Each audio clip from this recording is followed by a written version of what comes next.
the Hi-Fi Housewives podcast. I'm Blakely. And I'm Kylie. Today we are talking about The Night and the Moth by Rachel Gillig, book 1 of the Stonewater Kingdom series. We will have 1 episode per book of this duology. Book 2, Knave and the Moon, is out September 1st. Our coverage on it will come out September 7th. And if you are in the Pacific Northwest area, make sure to get tickets for our conversation with the one and only Rachel Gillig on September 9th at Third Place Books. Tickets are in our bio. How coverage will look is we will give you a summary of the book. Then we'll break down our thoughts on the world, characters, the story, and more. We will then give our predictions for Knave and the Moon. With that, warning, while we may be your silly gal pals, we don't recommend listening to this podcast around little ears or ears that may be offended because we say bad words and shitty things. Now relax those shoulders, unclench those jaws, clench those clams, and let's get into it. All right, so here's our recap of The Night and the Moth. We start out in Trom, where there are 5 hamlets, and meet 6 diviners who have long forgotten their names that divine omens in their dreams at Ashland Cathedral. The young boy king of the Stonewater Kingdom has come to divine. 6 gets called to divine for him. He gets 5 of the 6 omens and seems pretty cool with it. 6 takes a siesta after all that hard work. While walking back to her room, she hears the boy king, a sassy knight, and a mama bear knight named Maud yapping together. That is when we meet our haughty MMC, who is currently in the enemy stage of his enemy to lovers trope. The diviners are ending their 10-year stay and decide that they want to see what living is like. So 6, aka Sybil, asks the swoon-worthy knight Rory to escort them to Coulson Fair. They smoke idleweed and have some fun. 6 has a middle of the night divine for Rory and just her gargoyle present, not the Abbess, and she notices her dream is different. She wakes up and Rory, Maud, and the boy king are gone, so 6 didn't even get to tell Rory his omen. 6 goes to bed, but when she wakes up, everything changes. The diviners start disappearing. 6 demands an audience with the king so that he can help her find her friends. When she was finally the last one left, Rory steals her away in the middle of the night. We then learn the omens can be conquered and that Rory, the king, and Maud have been searching for them and that 6 is going to assist in omen finding while searching for her lost diviners. The current omen count is 2. They battle starving sprites of various shapes and sizes throughout, but all seem to be starving and all because humans think that they deserve it. 6 during this takes up knighthood because she's a badass. Good for Sybil. She also gets intimate with Rory.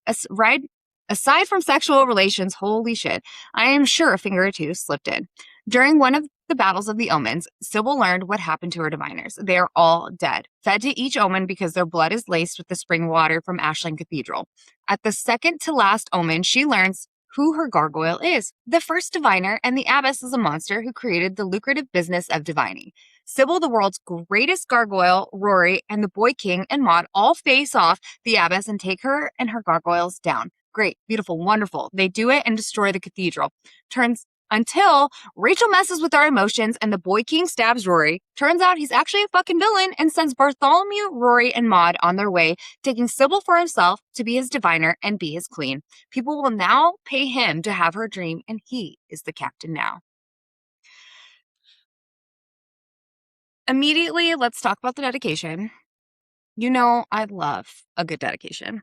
To the child in each of us, yearning to be special, take my hand, you strange little creature, and together we shall walk beyond the wall. And I love this, and I swear she's talking to me directly in my Gollum costume. She definitely was. She knew that you needed to hear that. She knew that I'm in the court of dreamers, and she made it okay for me to dress as Gollum now. It's okay. It's just such a theme in this in this book, people wanting to feel special and what lengths they'll go to feel that. And it pretty much sets up the whole book perfectly. It's interesting because it's just like, you know, what would make somebody good enough in these stories? Mm-hmm. And like, if you look at even real life, what all do we do to make ourselves feel special? And even the bad people of the world, they do a lot to try to feel special. It's a good theme. I'm into it. Good job, Rach. Good job, Rach. I think that this hit extra hard, knowing that, like, you know my history with people that like I just have never truly been able to be myself until like I started reading more and just shifting. And now it's okay. So like this hits hard. I love this. Speaking of some people, another underlying theme in this book, which I think is so important, especially for women to hear, is these quotes. People who love you for your usefulness don't love you at all. You don't have to be good or useful for someone to care. Just throwing that out there. You know, these are way better than Live, Laugh, Love. Way better. I mean, some might decorate their house with these quotes and it would be acceptable. You know, now that I decorate my home, because once upon a time I didn't. Allegedly, you said that about me one time. I would decorate my house. These don't lie, you shit talker. I mean, shit talker, yes, but that, no. So tell us about world building, Kai. You awesome decorator. This world is decorated really brightly. It's so rich. So the abbess, when getting ready for the king's divine, she starts storytelling. The old stories vary, of course, but in one way, they're all alike. Trom was full of monstrous creatures, sprites who roamed the hamlets. Folk tried to fight them, but the hamlets were not unified, floundering without gods, without divine principles, without a ruler.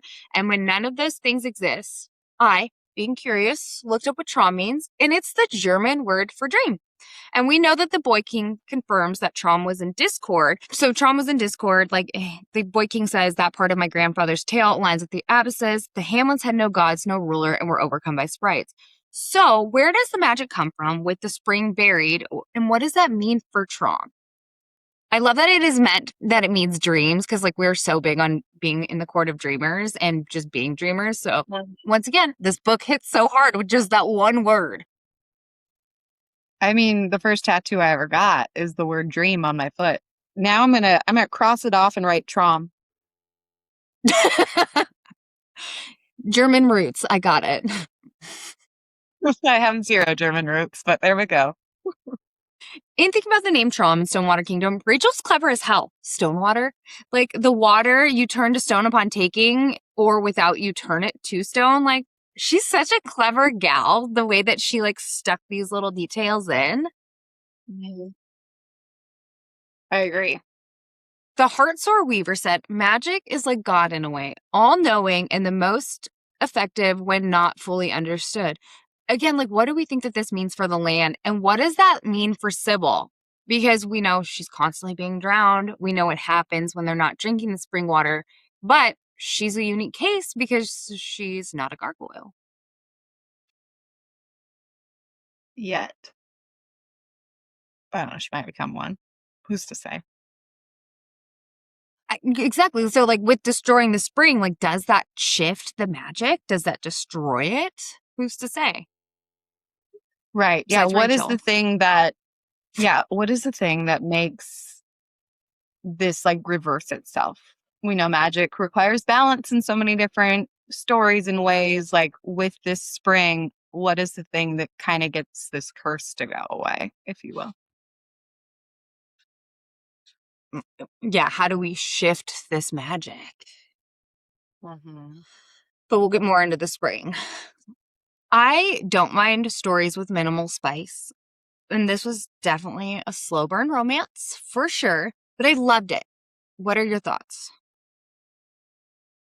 It was a very slow burn, but like I wasn't like annoyed about it. Like it made, when the spice happened, it made sense. If it would have happened earlier, it wouldn't have. So it just went with the story. The spice and the romance is just in the back for me with this story. While I love them together, that wasn't the focus.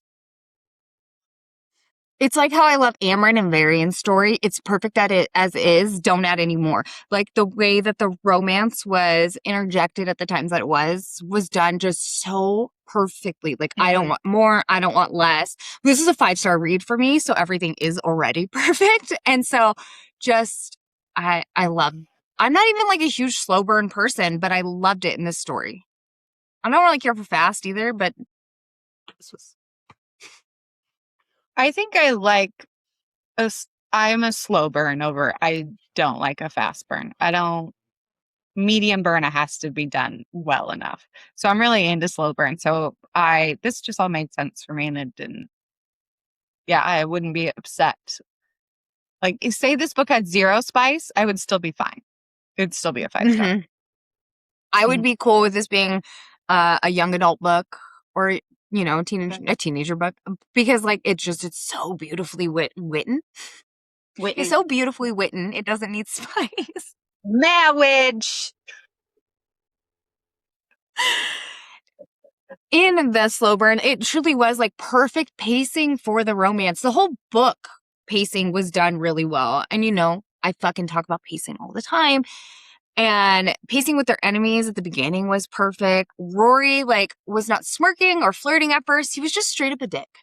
But as you watch Sybil grow an appropriate amount for an appropriate amount of time, you also watch Rory soften throughout this. And then Bartholomew, like, really making sure that they know one each other is, like, in love with the other is one of my favorite things. He is truly one of the best side characters. Like, him and Lahaba take the cake for side characters. I even talk about Lily later. Yes, they're the MVPs, Hall of Fame, for sure. Like, no offense to Rory and Sybil. Bartholomew steals the show. He just does. Like, when he calls her out for her little sound she makes after sneaking out, I legit cackled. I laughed a lot in this book with Bartholomew. I Like, did too. let's just talk about him. Like, a side main character has never been so endearing, obviously, aside from Lava. Like, he had perfect timing for everything. Perfect comedic timing.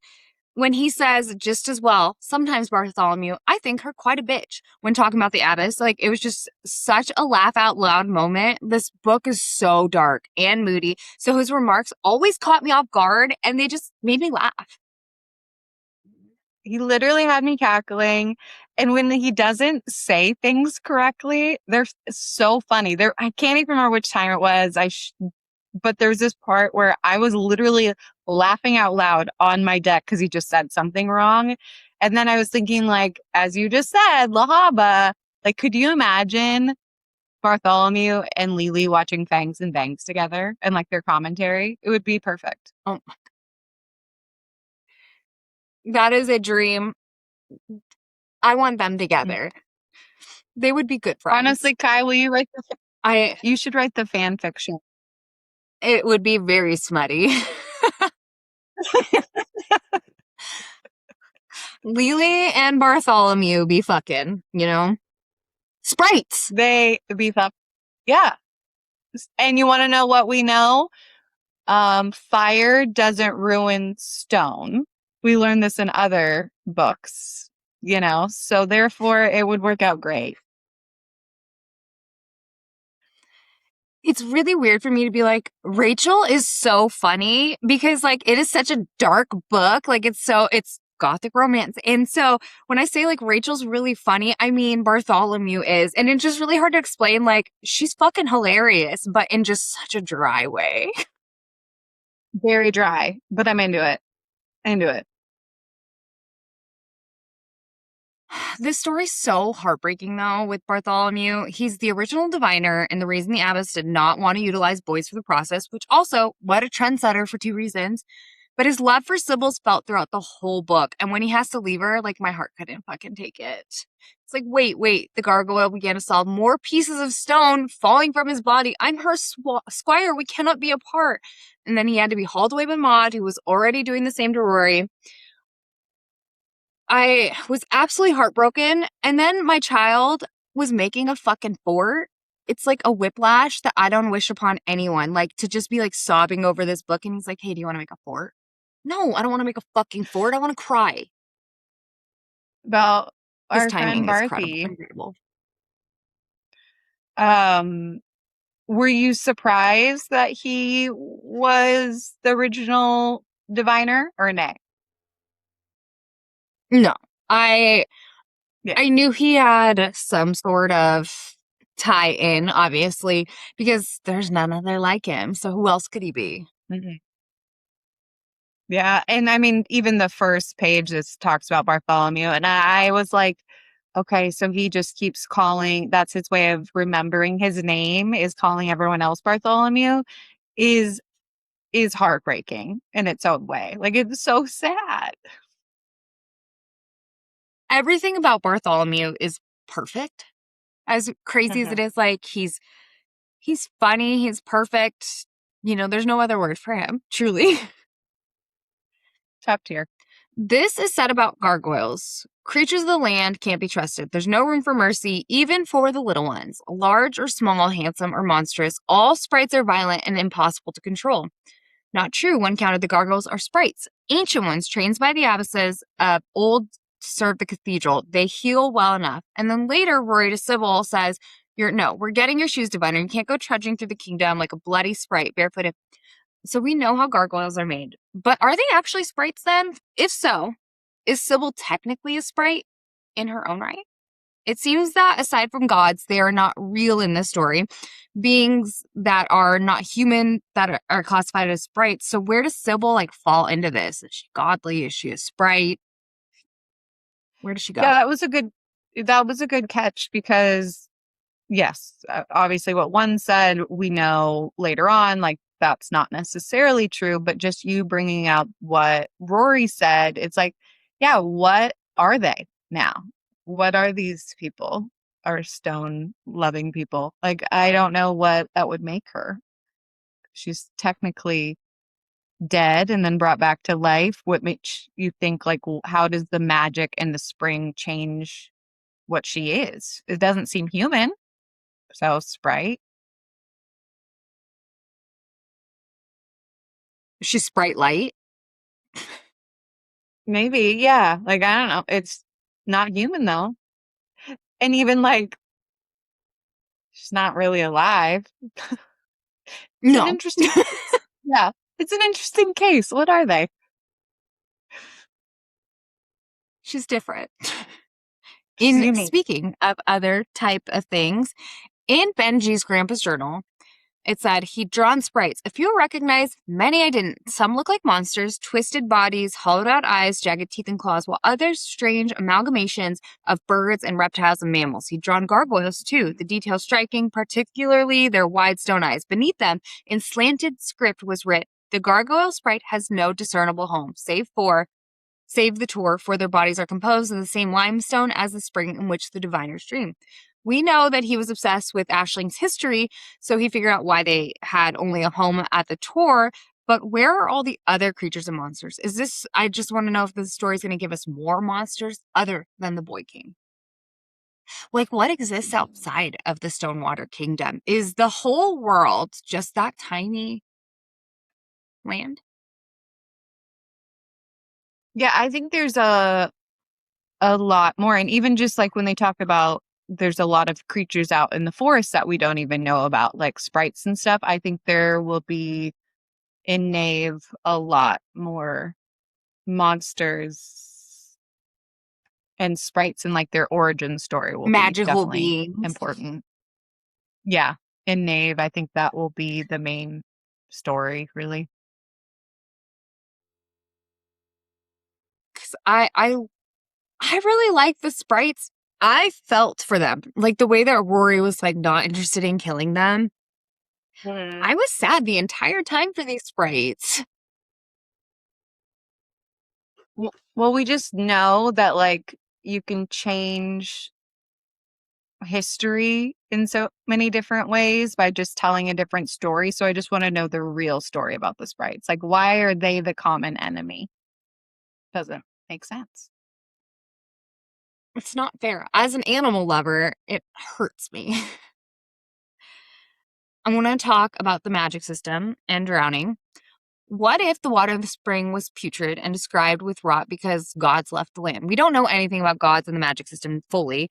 The only time that there wasn't a negative taste or smell associated with Sybil's drowning was when she was divining for Rory and the Abbess was not present. Normally there's the mention of rotting flowers. There really was no time to experiment with like the Abbess without the Abbess present. So I wonder like why it wasn't rotten at that moment. Or yeah, like why didn't they say that if it was? I don't know. Like it's like, is there something under the land causing it to rot? I don't believe it's just some random magical spring. I don't know. I think we'll come full circle with the spring and the sprites. I really did like go back and look and double check that there was no description of that one time. And I just want to know why drowning is different without the Abbess present. Nasty bitch. In the words of Bartholomew, she's a bitch. Not a lover and not a mother either. No. Let's talk about the villains, speaking of the Abbess. Aside from the real villain being Rachel for the ending, wow, what a great twist having the Abbess being boss one, but not even the real boss. It's one thing for Benji to be a bad guy. It's a whole ass other thing for him to break one of Bartholomew's fucking wings. The fucking audacity that that boy king woke up with. I think that we have only seen the beginning of Benji's cruelty. I feel like the vibe with him is very specific and it's going to be cruel. But I have to say, I do love a young king. They are normally reckless and untested with how awful they can be. And I think that Benji is an amazing villain. The whole story, he's young, which doesn't change, but he seems flustered easy at the job, but he's actually a schemer and a top tier actor. Truly, best villain.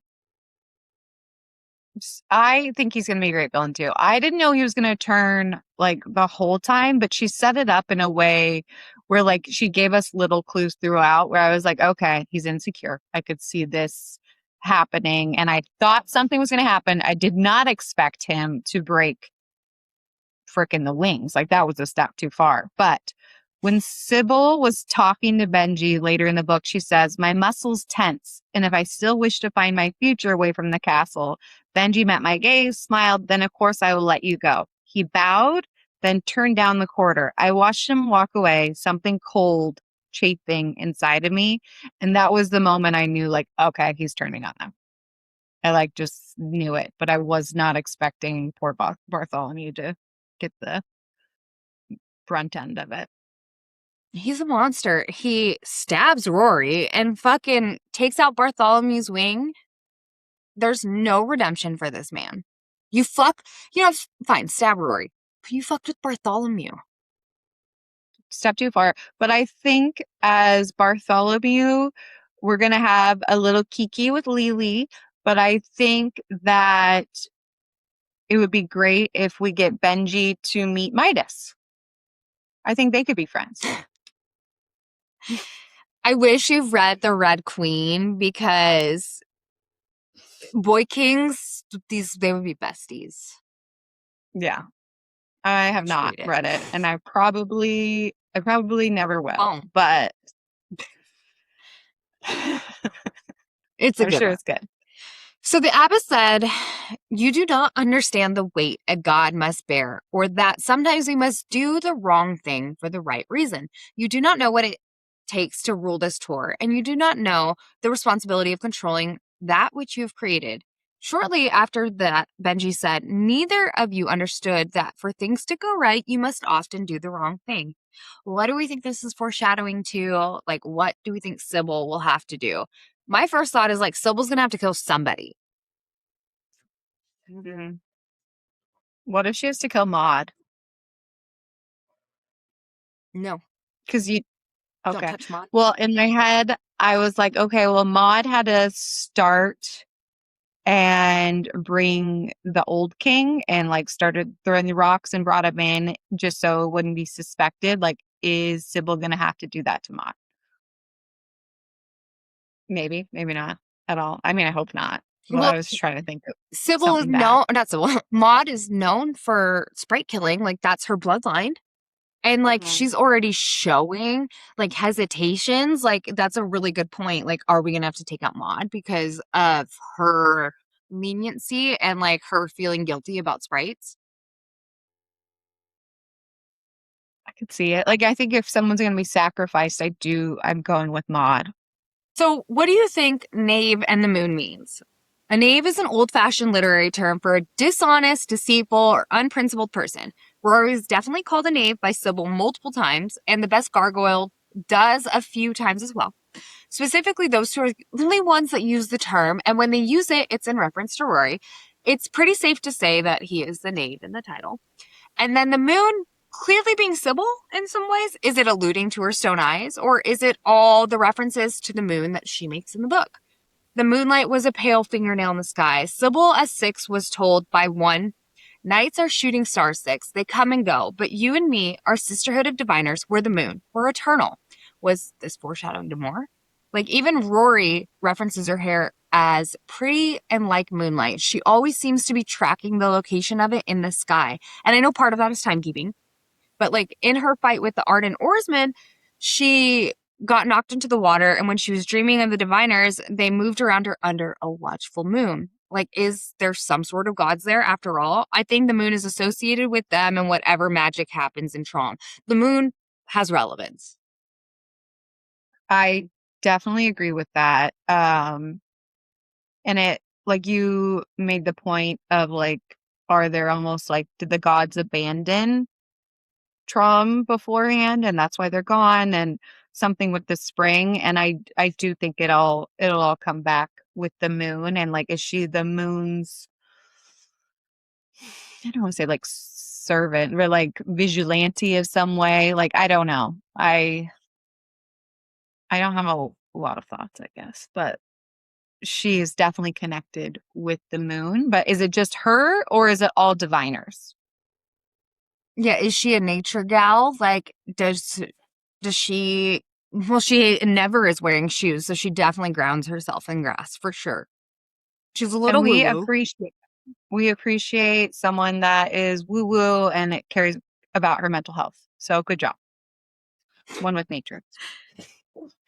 Unclear, like the moon association, but I just, it's literally called the knave and the moon. So the next Yeah, question. no, I just don't know if it's Sybil specific with the moon or if it's diviners in general. Something. Yeah, Unclear. I hope we find out. Probably will. So let's talk predictions for knave. Speaking of, so Rory, Maud, and Bartholomew are obviously going to do what they can to break out Sybil of the Boy King's hands, and I have a feeling Bartholomew is going to have to like sacrifice himself in a like some sort of way to save Sybil. I feel the heartbreak in my bones, and I think the Boy King will be awful to Sybil. But I wonder how the lack of Ashling's water will affect him while he has the omens, and how it will affect Sybil. Like, will that somehow tie into Bartholomew sacrificing himself? Like, I'm gonna sob. I know that. Yeah, that's definitely going to happen. I think our boy Bartholomew will self-sacrifice. We will not be okay with it. And we might just have to cancel all recordings for like a week while we grieve. I think that might be something that we have to do. Um, I do think Knave and the Moon, the whole story will come back to the spring and the sprites and whatever happened with the sprites or that OG story is like the real heart of the story. That's my guess. Some things that I want to know and I hope to find out, like, where does magic come from officially? And with the spring buried, what does that mean for Trump? And is the story going to give us more monsters other than the Boy King based on what was drawn in his grandpa's journal? A big monster gal, not just smut. Will the credence of swords and armor are nothing to stone bite them in the ass, knowing Sybil will likely turn to stone without the water? Those are my things that I hope we find out. Like I'm into all those, but Rachel is truly is so clever just with like Sybil being so strong And you could easily just kind of think that that's just her without putting together like, oh no, she was the one that drew the short end of the stick, whether she cheated or not most of the time. And she is literally more stone than the rest of them.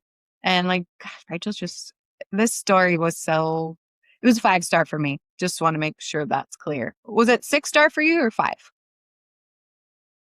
This is 5-star for me, like perfect 5-star. There's no half. There's nothing I can criticize in the book. It's whimsical. It's written beautifully. Like, it really made me feel a lot of emotions. And like, that's how I know it's fucking great. Like, the writing is incredible. I love this book.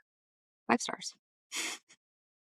And even though it is dark and gothic, I do think maybe fall would be the most fun time to read it. I read it in the summer and it means like it hit no matter what. So this one you can inject into your veins any given time. Great book club book, I think, as well.